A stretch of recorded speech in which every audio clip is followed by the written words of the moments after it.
My fellow citizens, events in Iraq have now reached the final days of decision. For more than a decade, the United States and other nations have pursued patient and honorable efforts to disarm the Iraqi regime without war. That regime pledged to reveal and destroy all its weapons of mass destruction as a condition for ending the Persian Gulf War in 1991. Since then, the world has engaged in 12 years of diplomacy. We have passed more than a dozen resolutions in the United Nations Security Council. We have sent hundreds of weapons inspectors to oversee the disarmament of Iraq. Our good faith has not been returned. The Iraqi regime has used diplomacy as a ploy to gain time and advantage. It has uniformly defied Security Council resolutions demanding full disarmament. Over the years, UN weapon inspectors have been threatened by Iraqi officials, electronically bugged, and systematically deceived. Peaceful efforts to disarm the Iraqi regime have failed again and again because we are not dealing with peaceful men. Intelligence gathered by this and other governments leaves no doubt that the Iraqi regime continues to possess and conceal some of the most lethal weapons ever devised. This regime has already used weapons of mass destruction against Iraq's neighbors and against Iraq's people. The regime has a history of reckless aggression in the Middle East. It has a deep hatred of America and our friends, and it has aided, trained, and harbored terrorists, including operatives of al-Qaeda. The danger is clear. Using chemical, biological, or one-day nuclear weapons obtained with the help of Iraq, the terrorists could fulfill their stated ambitions and kill thousands or hundreds of thousands of innocent people in our country or any other. The United States and other nations did nothing to deserve or invite this threat, but we will do everything to defeat it. Instead of drifting along toward tragedy, we will set a course toward safety. Before the day of horror can come, before it is too late to act, this danger will be removed. The United States of America has the sovereign authority to use force in assuring its own national security. That duty falls to me as Commander-in-Chief. By the oath I have sworn, by the oath I will keep. Recognizing the threat to our country, the United States Congress voted overwhelmingly last year to support the use of force against Iraq. America tried to work with the United Nations to address this threat because we wanted to resolve the issue peacefully. We believe in the mission of the United Nations. One reason the UN was founded after the Second World War was to confront aggressive dictators actively and early before they can attack the innocent and destroy the peace. In the case of Iraq, the Security Council did act in the early 1990s. Under Resolutions 678 and 687, both still in effect, the United States and our allies are authorized to use force in ridding Iraq of weapons of mass destruction. This is not a question of authority. It is a question of will. Last September, I went to the UN General Assembly and urged the nations of the world to unite and bring an end to this danger. On November 8th, the Security Council unanimously passed Resolution 1441, finding Iraq in material breach of its obligations and vowing serious consequences if Iraq did not fully and immediately disarm. Today, no nation can possibly claim that Iraq has disarmed, and it will not disarm so long as Saddam Hussein holds power. For the last 4.5 months, the United States and our allies have worked within the Security Council to enforce that Council's long-standing demands.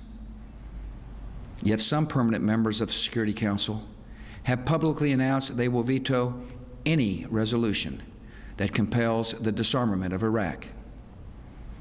These governments share our assessment of the danger, but not our resolve to meet it.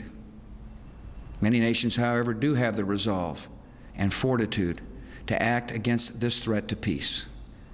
And a broad coalition is now gathering to enforce the just demands of the world. The United Nations Security Council has not lived up to its responsibilities, so we will rise to ours. In recent days, some governments in the Middle East have been doing their part. They have delivered public and private messages urging the dictator to leave Iraq so that disarmament can proceed peacefully. He has thus far refused. All the decades of deceit and cruelty have now reached an end. Saddam Hussein and his sons must leave Iraq within 48 hours. Their refusal to do so will result in military conflict, commenced at a time of our choosing. For their own safety, all foreign nationals, including journalists and inspectors, should leave Iraq immediately. Many Iraqis can hear me tonight in a translated radio broadcast, and I have a message for them. If we must begin a military campaign, it will be directed against the lawless men who rule your country, and not against you. As our coalition takes away their power, we will deliver the food and medicine you need. We will tear down the apparatus of terror, and we will help you to build a new Iraq that is prosperous and free. In a free Iraq, there will be no more wars of aggression against your neighbors, no more poison factories, no more executions of dissidents, no more torture chambers and rape rooms. The tyrant will soon be gone. The day of your liberation is near. It is too late for Saddam Hussein to remain in power. It is not too late for the Iraqi military to act with honor and protect your country by permitting the peaceful entry of coalition forces to eliminate weapons of mass destruction. Our forces will give Iraqi military units clear instructions on actions they can take to avoid being attacked and destroyed. I urge every member of the Iraqi military and intelligence services, if war comes, do not fight for a dying regime that is not worth your own life. And all Iraqi military and civilian personnel should listen carefully to this warning.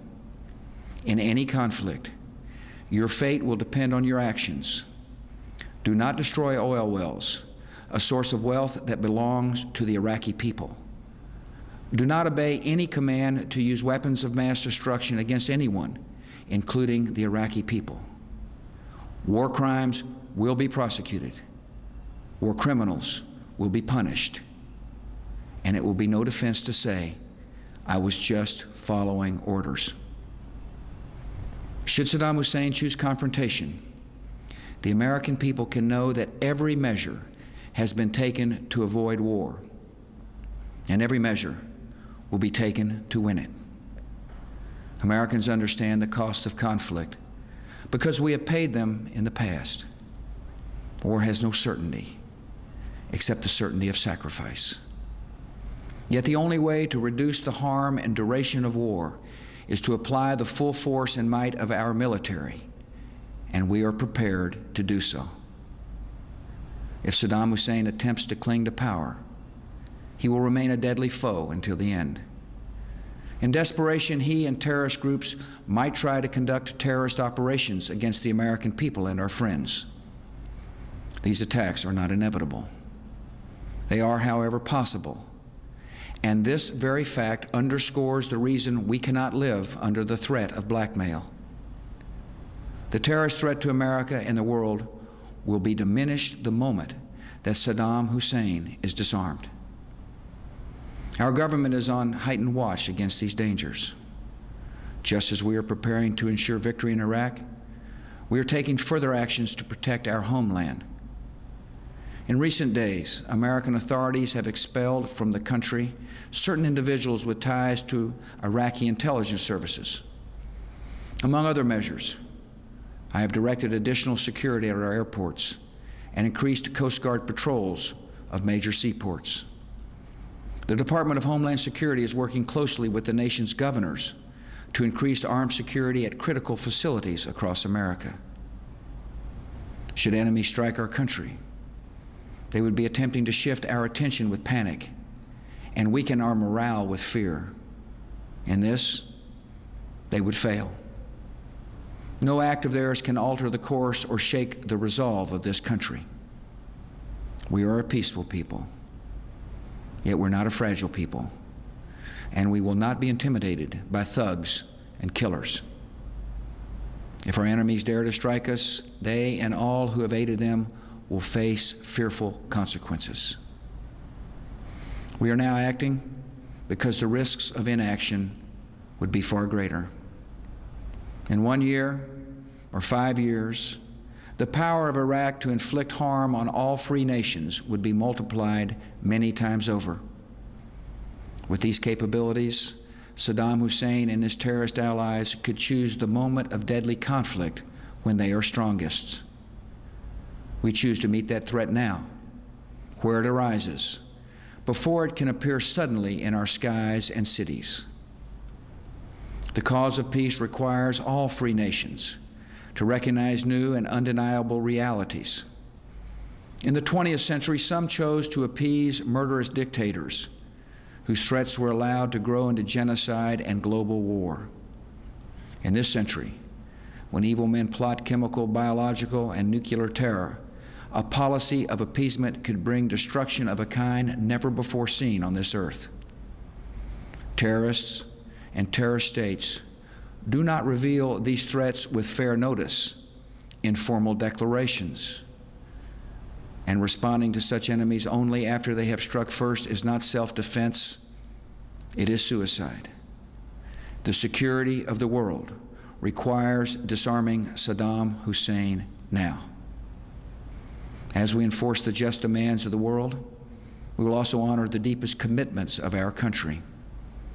Unlike Saddam Hussein, we believe the Iraqi people are deserving and capable of human liberty. And when the dictator has departed, they can set an example to all the Middle East of a vital and peaceful and self-governing nation. The United States, with other countries, will work to advance liberty and peace in that region. Our goal will not be achieved overnight, but it can come over time. The power and appeal of human liberty is felt in every life and every land. And the greatest power of freedom is to overcome hatred and violence and turn the creative gifts of men and women to the pursuits of peace. That is the future we choose. Free nations have a duty to defend our people by uniting against the violent. And tonight, as we have done before, America and our allies accept that responsibility. Good night, and may God continue to bless America.